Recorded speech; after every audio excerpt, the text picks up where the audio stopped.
What's up, guys? Welcome to another video. Today we are going to be going over interview with George Lucas from a few months ago, where he's talking about basically like the state of Star Wars, and yeah, basically like talking about Disney Star Wars, basically. Yeah, so let's get into some of the key points he said. And the first three, that everybody from 5 years old to 85 years old liked it, all over the world, everywhere.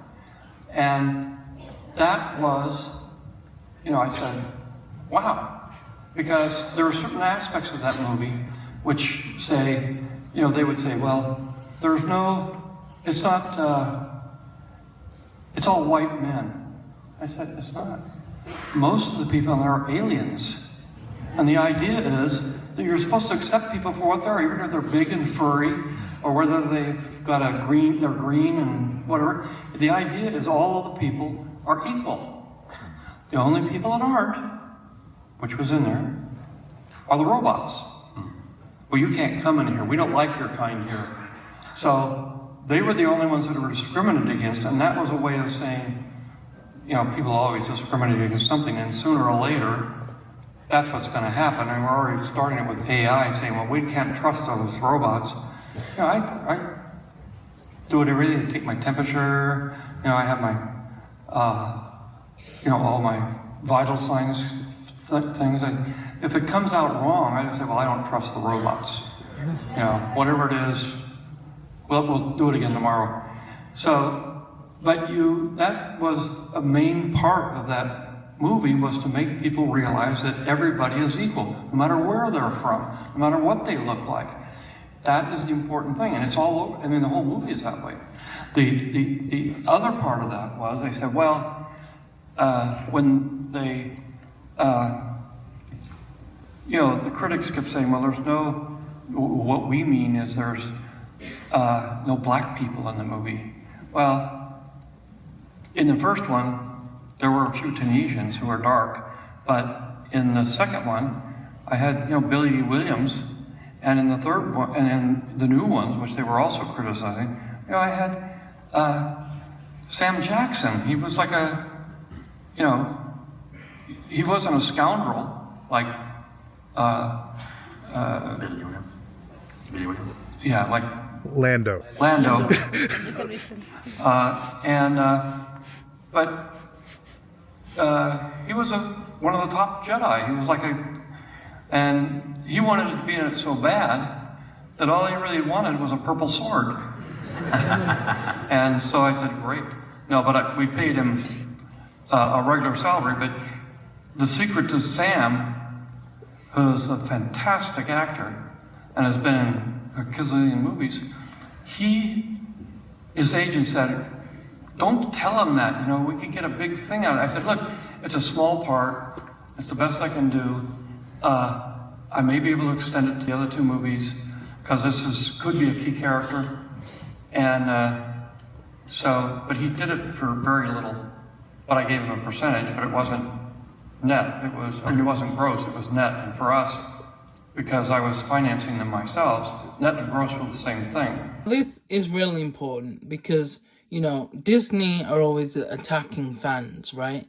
They're always saying, oh, you don't like this because you're racist. Oh, you don't like this because you're sexist. When really it's just the characters, or like the writing of the story, And so this is important, what George is saying here. Like, it shows that Disney really don't understand Star Wars.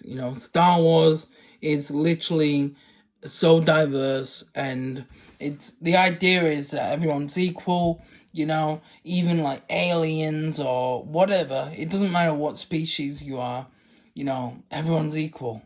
But he even made the robots like they're the only ones that people had a problem with, to show that no matter what, people are always going to have a problem with something, right? And no matter what, there's always going to be evil, but there's always going to be good as well, right? So the point is,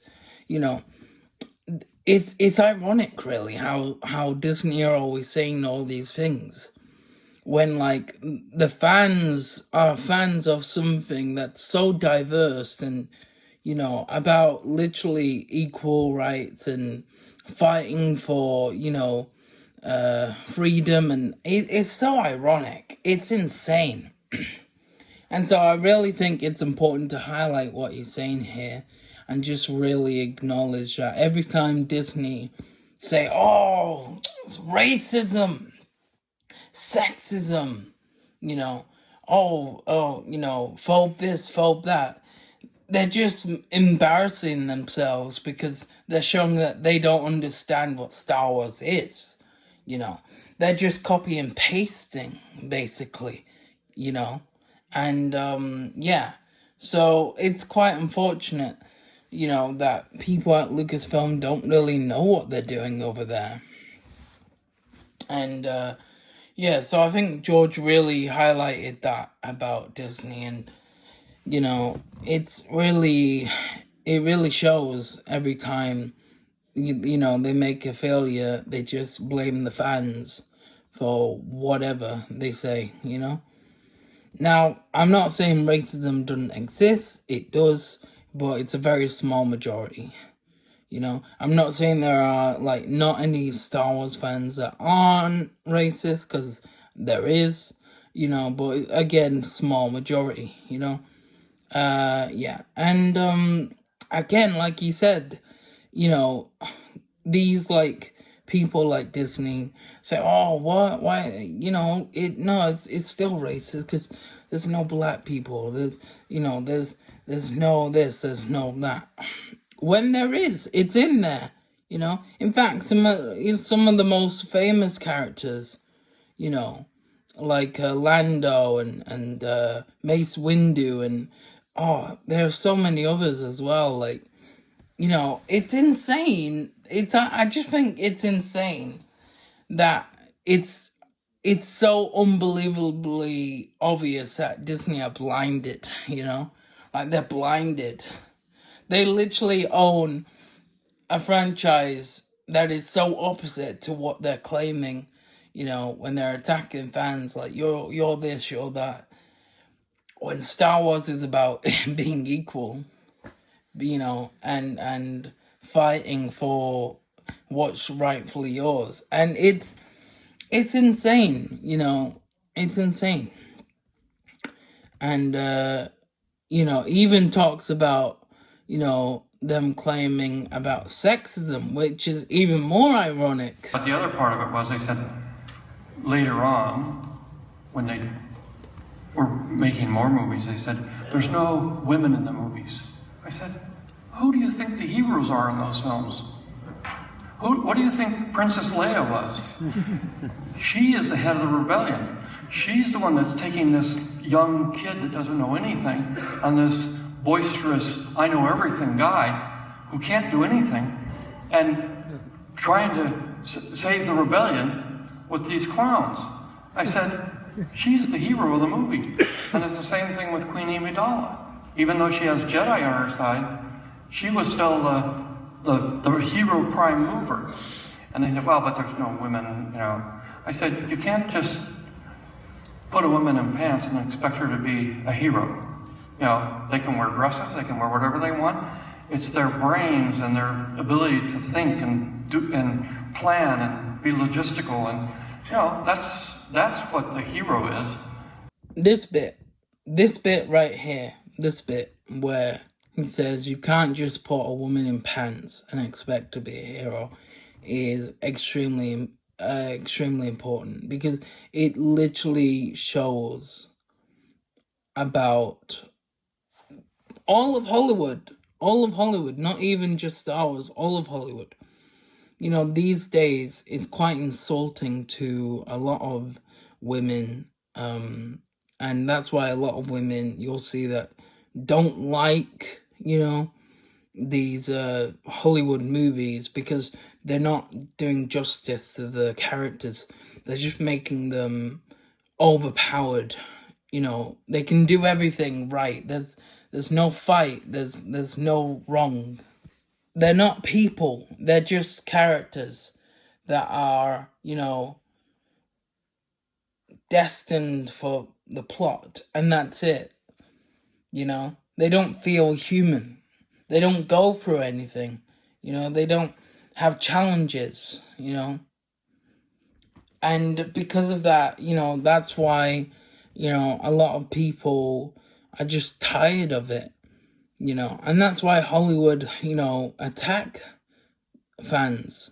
Because they know the fans are seeing what they're doing and they're not paying for it. And then, you know, so they attack them because they know they messed up, you know.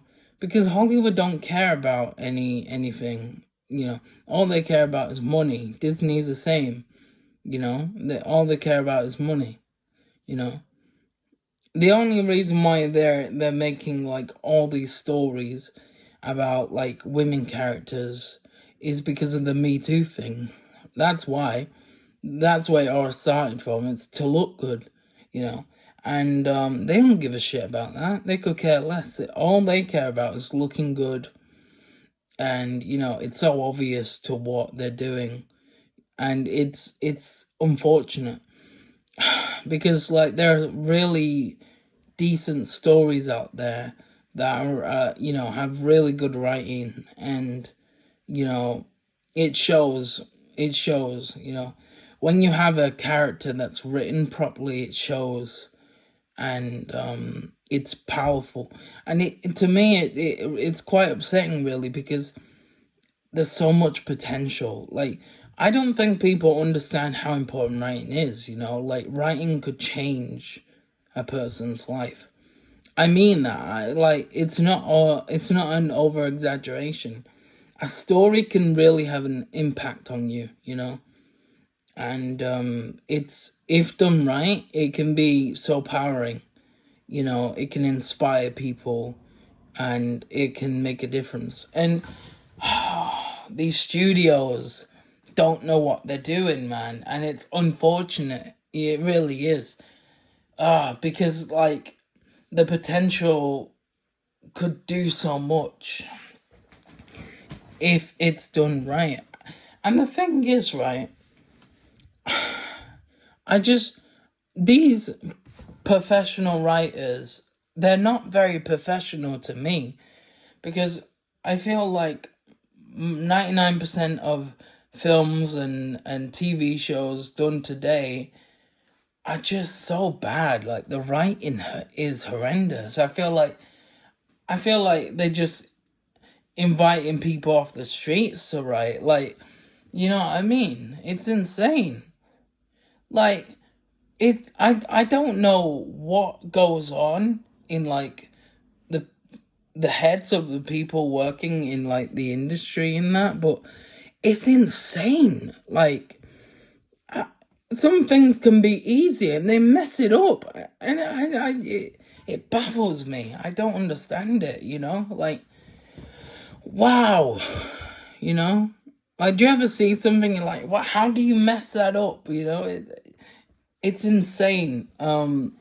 You know, and it shows, especially like when you have fans making stories and fan films that are way better than like, you know, studios that own like these massive corporations and have billions and billions of pounds and stuff like that, and they do it way better. That's when it becomes obvious and you're like, wow, that's insane, you know? Like, yeah, it baffles me, really. I don't really understand how they get it so wrong the way they do, but they do, I guess, you know.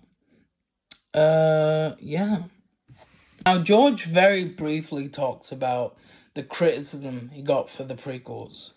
But, you know, I want to talk about the criticism for the prequels, and I want to explain the prequels, you know, because there are some people out there who don't fully understand the prequels, and I want to explain it, you know. I want to explain why the prequels are the way they are, and why they're so perfectly done, and how they really didn't deserve the hate they got, you know.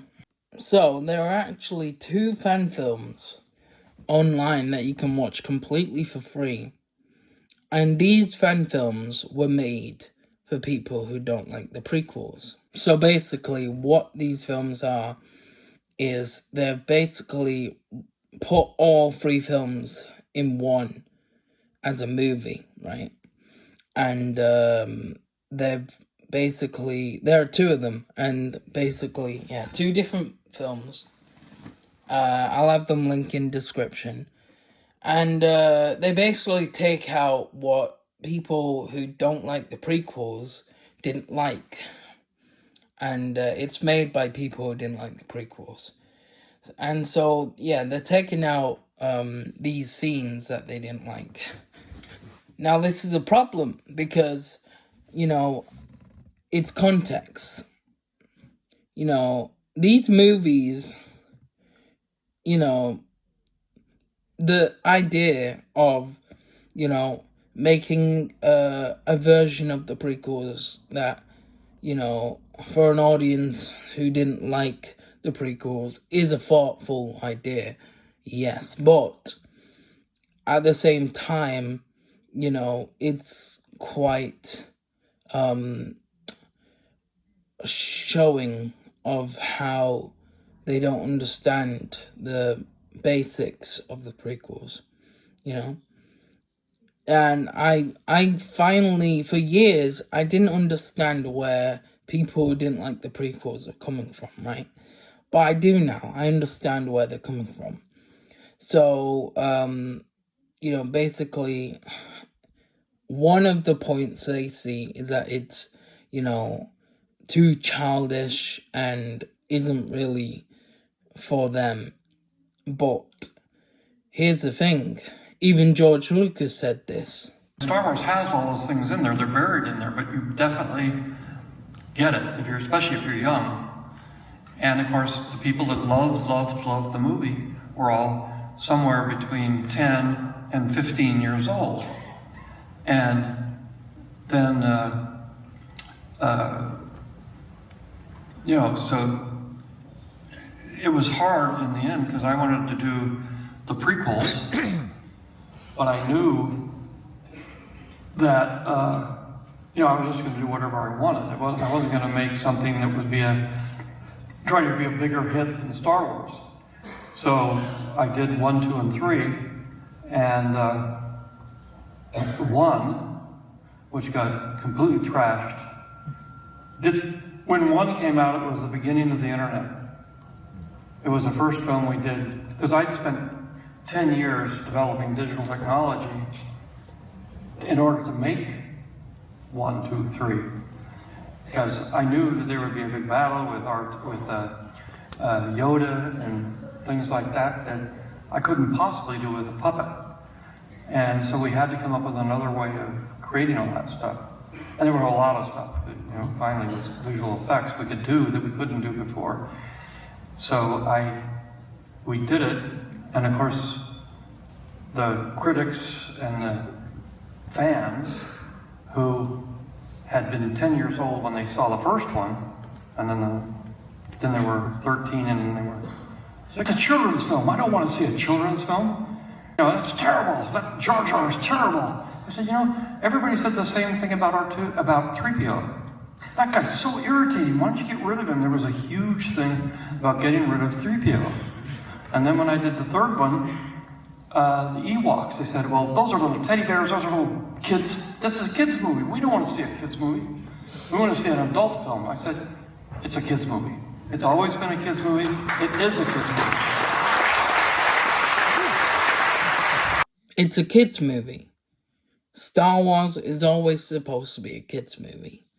If it's not a kid's movie, then it's no longer the same Star Wars. It's always intended to be of a kid's movie. A New Hope was a kid's movie, or, it was originally called Star Wars. It's a kid's movie. All the films were designed to be kids' movies. These people who didn't like the prequels were kids when they saw the originals, and then they grown up, and they saw the prequels, and they didn't like it. So that's one of the reasons why some people don't like the prequels. Another reason is the performance of Hayden Christensen. That's another thing. And they don't like the whininess of those scenes where, he's shown as being whiny and, stuff like that. Now, let me tell you why this is. Now, this has nothing to do with Hayden's acting, as people claim. Hayden is acting perfectly in these movies. He's supposed to be whiny. He's a teenager, and he's been a slave for 9 years, and, he's got all these attachments, and the Jedi are constantly holding him back, he's constantly being put in his place, and at the same time he's being told, you're the chosen one, you're gonna save us all. You know what I mean? Like, Hayden played that character perfectly. In every way. Perfectly. He played it exactly how George wanted him to play it. And if you don't agree with the vision of George Lucas, that's fine. But you can't blame it on Hayden, because he was playing that role perfectly. And so that's another reason they don't like it, right? Another reason is they don't like the CGI. The CGI, is quite heavy in the prequels. And, I can understand this because there's a massive year gap between the originals and the prequels. I understand that. But the reason why CGI is so important for the prequels is because it's a time where, a war is going on. You got battle droids, you got a lot of like fight scenes happening, you've got aliens everywhere, which, most of the aliens are actually done in like costumes and stuff like that. But you also have holograms and stuff like that. Another reason that goes into it is CGI. Most people don't understand fully what CGI is. CGI is computer generated imagery, alright? That doesn't always mean, a full CG, sculpture. It doesn't always mean that, It can mean different things, different layers. It can mean editing, it can mean color correction. It can mean so many different things, and people don't really understand that, and so when someone says CGI, there's so much more to it than just, oh, it's CG, that looks hyper realistic. There's so much more to it. And so, I think that goes into it as well. People don't really understand the basics of what CGI is. It's not just one thing, it's a bunch of things. And, the prequels have to have CGI, for the story to work. That's just a fact. If you take out the CGI, there's no story. The only way it could work is if it's animated, So, yeah, it's the way it is. And so either you have it in live action with CGI, or you just simply have it in animation, really. There's no other way to do it, And so yeah, that's just the way it is. And so I feel like a lot of the reasons why people don't like the prequels are because, it's like the audience, they're no longer a part of that audience. They don't understand or agree with George's vision, or they're confused about, how much is, CGI or what is CGI and stuff like that. those are the three key elements, really, to why people don't like the prequels. And yeah, and so I know all this because when you actually see these films, which again, link in description, I recommend checking them out because then you'll have a better understanding of their way of seeing these films. But yeah, two different versions. And so basically what they've done is they've taken out the scenes they didn't like. For example, one scene that was taken out on both of these films was the scene where Anakin says, he doesn't like sand, it's coarse and rough and irritating and it gets everywhere. Let me explain why this scene is important. This scene is extremely important to Anakin's character because it's literally the reason why he hates sand is because he was a slave for 9 years. Sand, to him, reminds him of being a slave, all the torture he went through, all the horrible things he had to cope with, and yeah. And so, it's a big reason to why Anakin is the way he is. And so that's why that scene is really important, And that was the meaning of it. People just kind of sees the memes these days. But they don't understand why he hates sand, and that's why it's because, he hates the way his life was, and he had no power to do anything about it, and it's like horrible. I mean, he was getting whipped as like a baby, a toddler, and just imagine it, right? Sand, you're getting whipped, no clothes, nothing, and the sand is everywhere. And sand, it's like tiny little knives, if you think about it. And if you're getting whipped upon sand, yeah, you're not gonna like sand, you know what I mean? Especially if you've been a slave and stuff like that. So yeah, that's the meaning behind that scene. That's why he doesn't like sand, basically. Both of these movies cut out a lot of the main film of The Phantom Menace, and both kind of ignore the fact of Anakin being a slave. And so, that's major context. Anakin being a slave is really important because being a slave is like a horrible thing to go through, and it's to show through his innocence.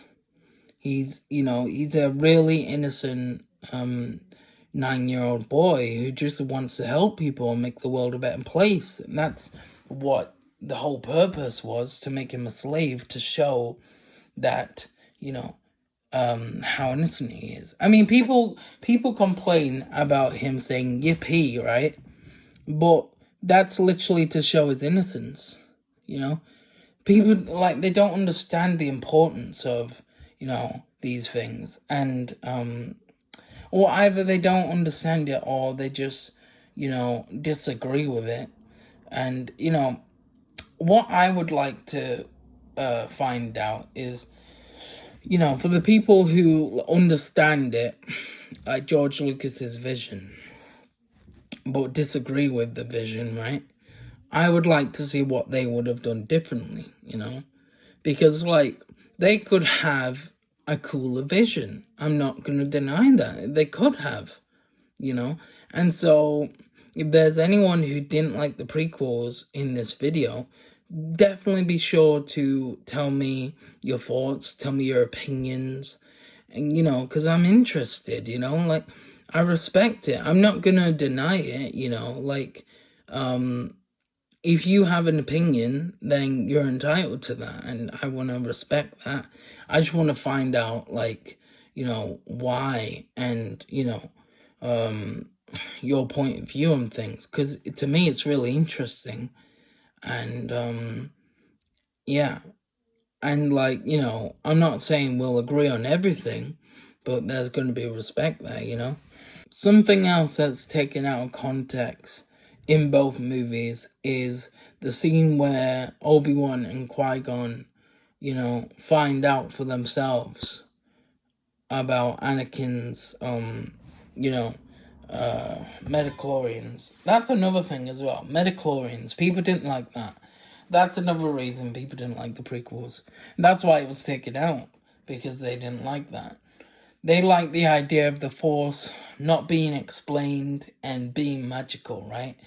That's basically how it is, but, Star Wars it's a world of, aliens. It's a world of very advanced civilizations. And so, of course, there's going to be science in there, And so I think that's why George explained the Force by metachlorians, to explain the science of how the world works, Now, if people don't agree with that, that's completely fine, I mean, I can understand that. I can understand. That's probably one of the only things where I completely understand, where, like, yeah, I get it.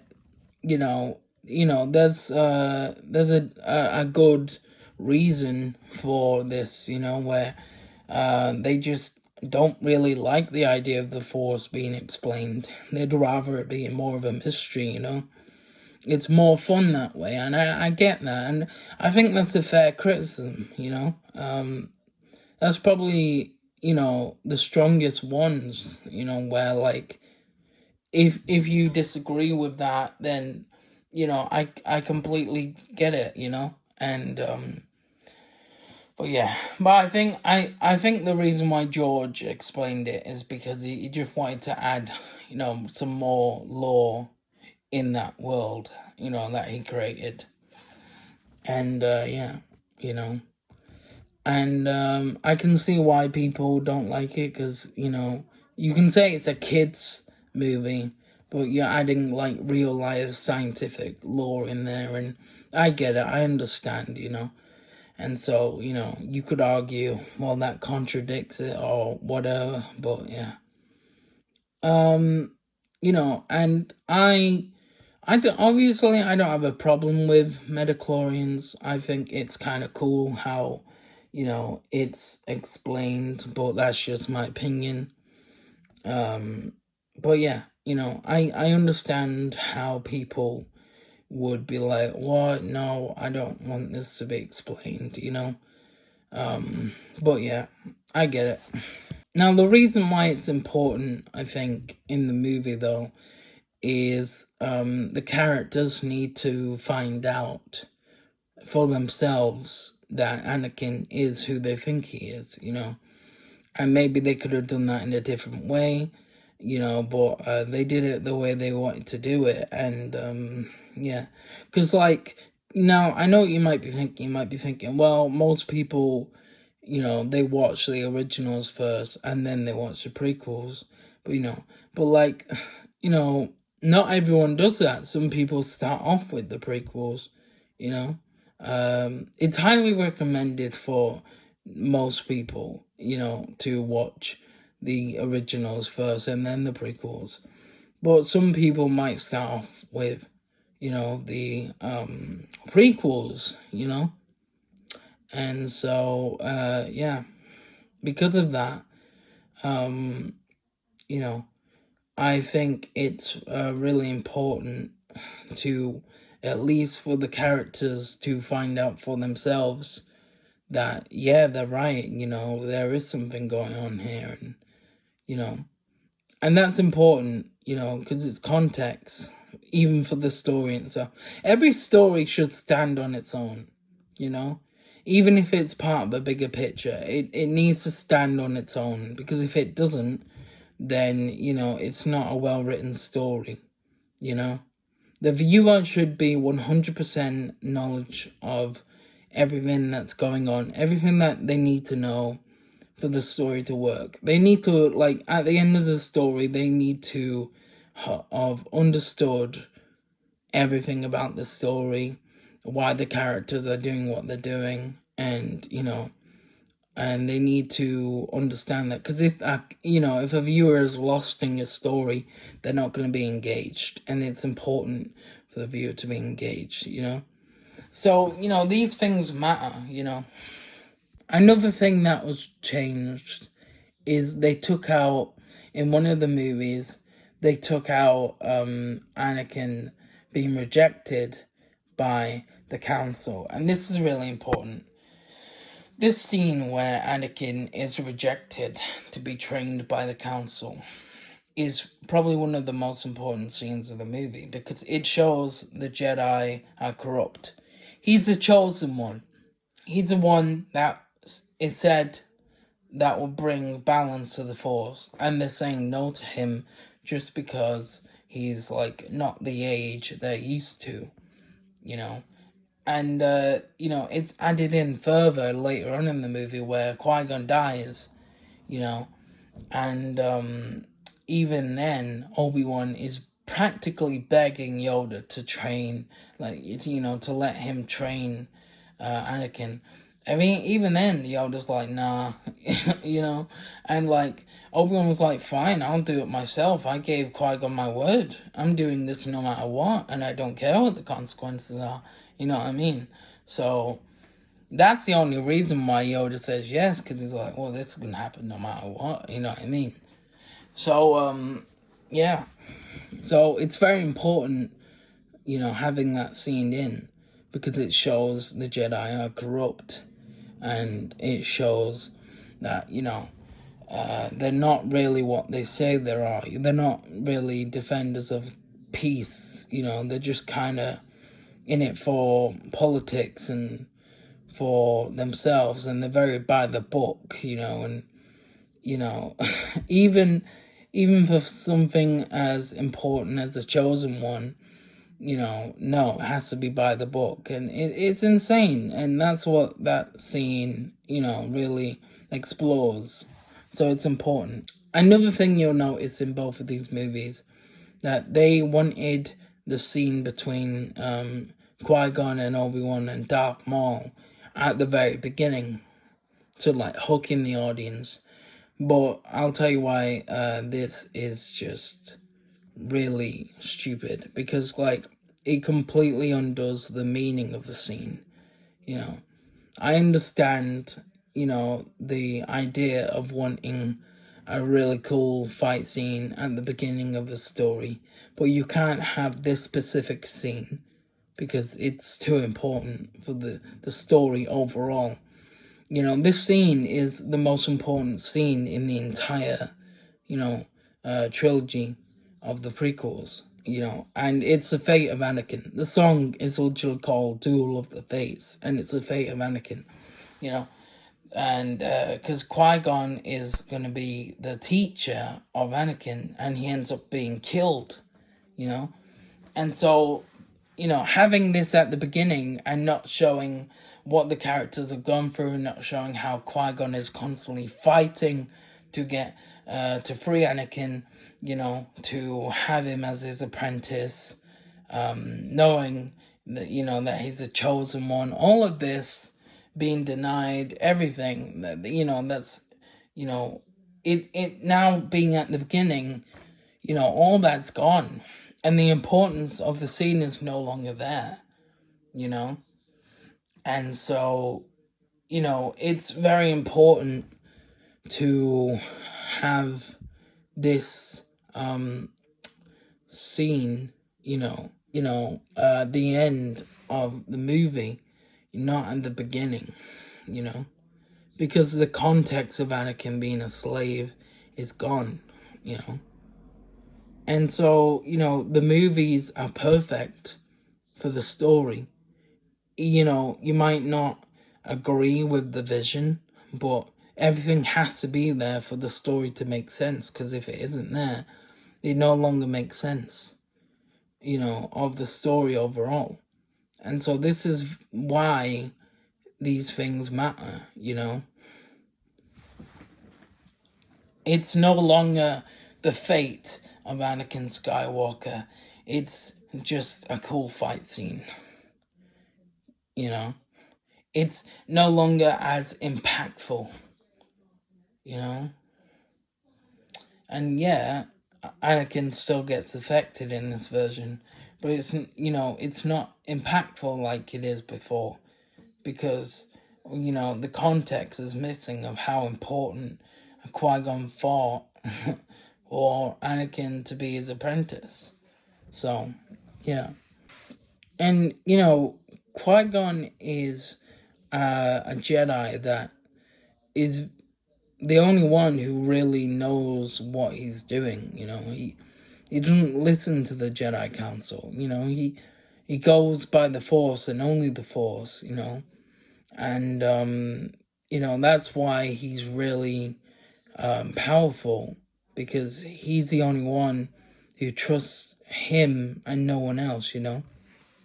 Does what he wants, and him dying is huge, because if he wouldn't have died, Anakin wouldn't have turned to the dark side, And, yeah. And so that's why it's really important. Because what people don't realize is that Qui-Gon was like a father figure to Anakin, And Obi-Wan was more like a brother figure, And so, Obi-Wan,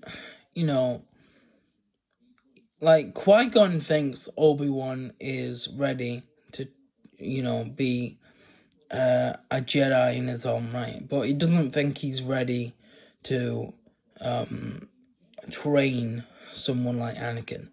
People think that because when he dies, he says, "Promise me you'll train the boy." He only says that because, well, he's dying and he knows he's dying. And so Obi-Wan is, the only one that can train Anakin, because, Qui-Gon trained Obi-Wan.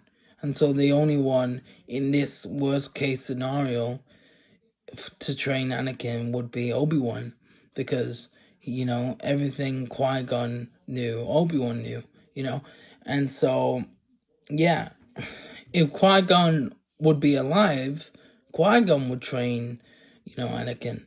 And so that's what people don't get. People think, oh, yeah, no, he's okay with Obi-Wan, training Anakin. And that's only when he's died, The idea is that he thought Obi-Wan was ready to be a Jedi, but he didn't think he's ready to have an apprentice on his own. He weren't ready for that. And so that's the main reason, why it's important of him, being the Anakin's fate, basically. If Qui-Gon would have survived or lived, then Anakin would be saved, and it adds to the tragedy of Anakin, Taking out this scene of, with all the context, it's like taking out the scene of Anakin turning into Darth Vader. It just doesn't work, It just doesn't work for the story, and you need it to work for the story.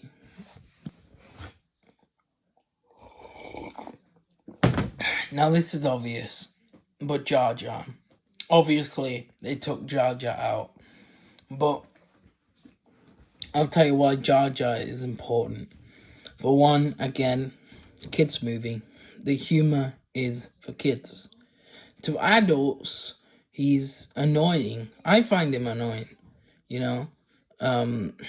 but it's a kids movie, and I can accept that fact, and and besides, I kind of like the whole theory that, he's actually clumsy on purpose because he's actually a Sith Lord, Darth Jar Jar. I really like that idea. So, that theory kind of makes it really cool. Because every time I see him, I think of, oh, is he secretly a Sith? Anyway, going off the topic, basically, Jar Jar is important because he keeps the spirit of the movie being a kids' movie. And I know people who don't like the prequels, or even people who do like the prequels, like me, don't like Jar Jar. He's annoying, he's annoying. He's clumsy, he he just says weird random things. He just like, oh, shut up. You know what I mean? But he's literally an eye roller character. But it's important to keep him in because, George Lucas created him, and, he's the comedy act of the movie. And he's the spirit of the movie, He's literally the kid part of the movie, and it was intended to be a kids movie, and it should be respected as that. Star Wars is for kids.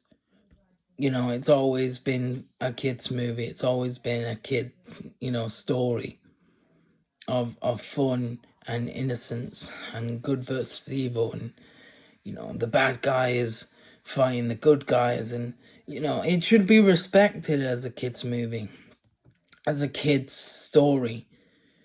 And so for that reason, Jar Jar is important, and that's why in Attack of the Clones, Jar Jar is the one who gives Palpatine, the vote of being the Senate. He's the one who gives him that power, adding to the Darth Jar Jar theory as well. But he's the one, in real life, the reason why he's the one who gives, Palpatine the Senate role is to show his importance. He's important to the whole spirit of Star Wars, or well, in the prequels anyway. So yeah. And, and yes, they took out, in one of the movies, they took that scene out because, they didn't like Jar Jar, One of them is better than the other one. I'm not going to say which one, because I don't think that'd be fair, But one of them is better because it at least has the important scenes in there, And, like, even if they don't like it, they at least put the scenes in there because it has context, I mean, both of them have taken out a really important context, but, one of them is better than the other, basically. I'm not saying, oh, it's perfect. The only way it could be perfect is if they put the entire, 3 movies together. That's the only way it could be perfect. And it wouldn't be perfect to someone who doesn't like the prequels, because it'd just be 3 movies together. But you need all the context for it to work. You can't take any part of the prequels out, because then the context is missing. It doesn't matter what scene you say, the context is everything. You can kind of slightly cut some scenes and manipulate them a little bit, but you have to be very careful about what scenes you do that to, because context is everything. So yeah, at best you can cut scenes a little bit, not cut out completely, but you can at least shorten the scene, and get rid of dialogue that doesn't really need to be there, You can't take a scene out completely, because then it just ruins the whole thing. Another scene missing in both movies is the scene where Obi-Wan visits Jango Fett, and both movies include the scene where they're looking for Jango Fett, but they don't add the scene in where, you know, they go after Jango Fett. Now, one of them kind of adds a little bit of context in so that, you know, it's shown that he's looking for Jango Fett, but the most important part is taken out, and that's the clones. The clone scene is taken out, you know, and that's the important part. You know, it explains Clone War, and the Clone War is really important because the Clone Wars was talked about in the original Star Wars, you know, A New Hope, you know, and so that is really important. And so if you don't have the clones, you know, then the Clone War doesn't make sense, because both movies, you know, have the part where they talk about the Clone War, where Yoda goes, begun the Clone Wars has, you know. And so, yeah, context, everything. You know, you need to know about the clones to explain the Clone War, you know. Yeah. So, there's that, you know. And it's important to show how things started off and things like that. So, yeah, that's important. Another thing in both movies, I think, is when Padme tells Anakin that she loves him when they're captured in Attack of the Clones. You know, the context is now taken out of them, you know, meeting for the first time when they're young and, you know, having that connection. That context is now gone. And so when she says this, it comes off as random in the in this edit, because it's suddenly out of nowhere, and it comes off as in manipulation, because, you know, a good way to understand, you know, what these people who don't like the prequels, you know, are coming from is by literally hearing them themselves and looking in the comments, you know. And yeah, I put a comment of my own in both videos, you know, and you can read them. I put that in both of them, you know, in detail, like I have in this video, you know. And so, yeah, but you can read the comments of, you know, the people who didn't like the prequels, and you can see where they're coming from, you know. But yeah, in my comment, I explain basically the things they're saying. I explain why it's really important to have these things in the movies, like I have in this video, you know. So yeah, that's why the prequels are really important, and why everything is the way it is and stuff like that. Now, let's talk about outside of the prequels, the hate. First of all, Jake Lloyd, alright? They hated on him, and he was only 9 years old. Mad. Hating on a kid like that, mad. Literally, it's insane. The guy was a kid, and they were attacking him. Thankfully, his mum protected him from all of that, but still, it's insane, right? I mean, damn, to attack a child, and things like that still happen these days. It's insane. It's insane. And I don't understand why people attack the actors of these movies. They're just the puppets of, you know, the people who are telling the story, you know. And so it's annoying when you get people attacking the actors. They're just people trying to make a job, man, you know, trying to pay the bills and shit. And so it's unfortunate that you have people out there doing things like that. But yeah, Hayden really didn't deserve the hate. You guys really don't understand what he went through, though. Did you know that he got the worst acting award of all time? You know, did you know that? And he was still dead respectful. So I'm actually going to put this link in description. There's this really cool video, and it goes into detail about Hayden's career after Star Wars and how he was getting no like roles, nothing, like everything he was in absolutely flopped. Like, bro has been through hell and back. Like, it's insane. Like, yeah, so I highly recommend this video. It will really give you an idea of what he went through. Like, Hayden went through it the most, I'm telling you. Neither did Ewan. You know, he didn't deserve the hate.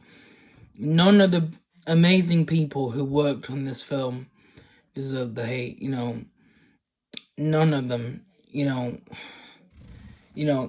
none of them. Ahmed Best, who played Jar Jar, probably got the most hate, to a point where it really affected his mental health in a really bad place, and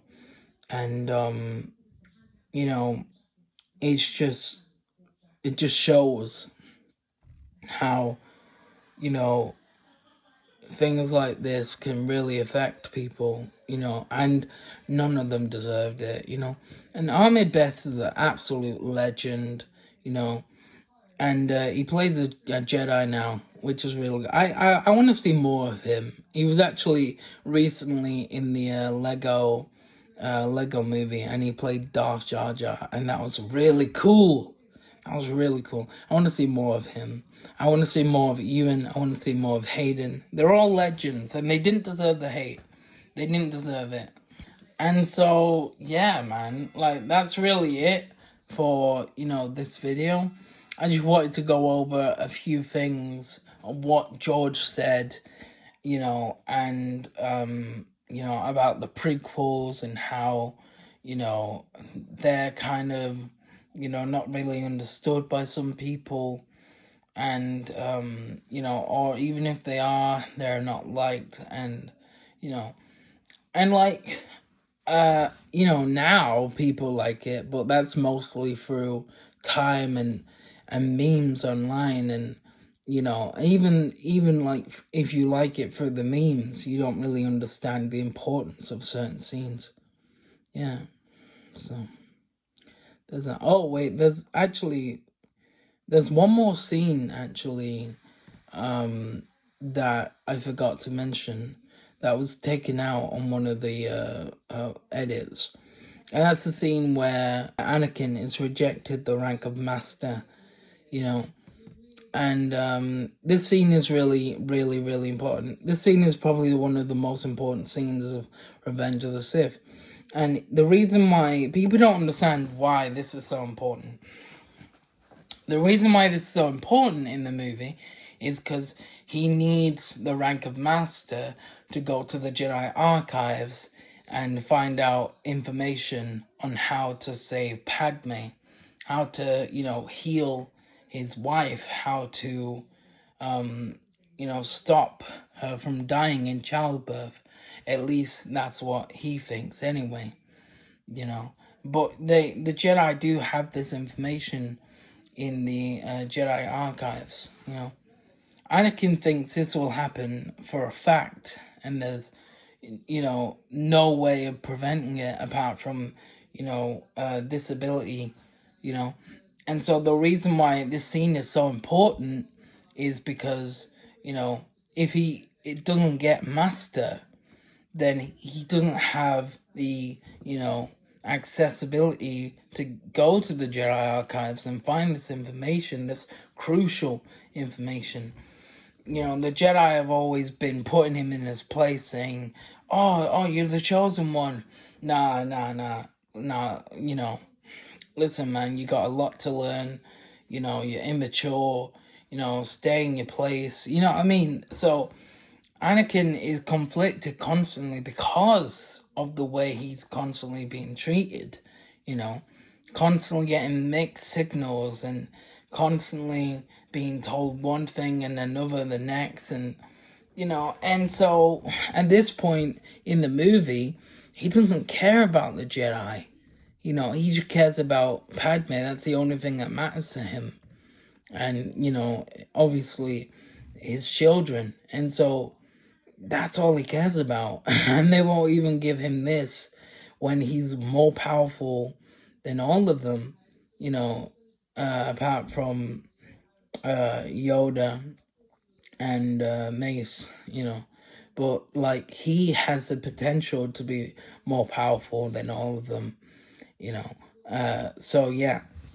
Basically, you know, yeah, that's why that scene is really important. Oh, I swear, last one. One more thing I forgot. Another scene that's taken out of both of these edits. It's a scene where, Anakin's become Darth Vader, and he asks where Padme is, and Palpatine lies and says, "Oh, it seems in your anger you killed her," and he shouts, "No!" People didn't like that. He didn't like the prequels, and so that was taken out. Yeah, I'd say this is important because it adds to the tragedy, and it's him, like, it shows his pain and suffering, and it shows, Palpatine's manipulation and the reason why he didn't go looking for, Luke and Leia. It's actually, yeah, it's really important. And so, again, it kind of ruins the overall story, doesn't it? So, yeah. That's it for this video. Thanks for watching. I'll see you lot in the next one. Peace.